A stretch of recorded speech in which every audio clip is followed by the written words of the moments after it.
ECT-15050 Operation Demo. Insert the battery. The head can rotate 360 degrees. Press the locking pin to install 15-ton dies or an adapter.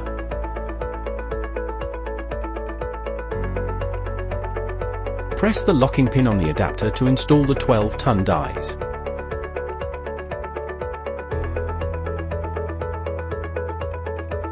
Press the start button. The tool will automatically reset when the pressure reaches the rated level.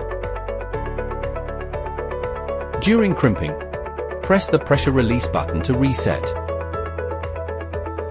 Pull out the latch pin to open the head. Crimping demo. Place the crimping material. Press the start button. The dies will close and automatically reset after reaching the rated pressure. Note, the crimping material must match the dies.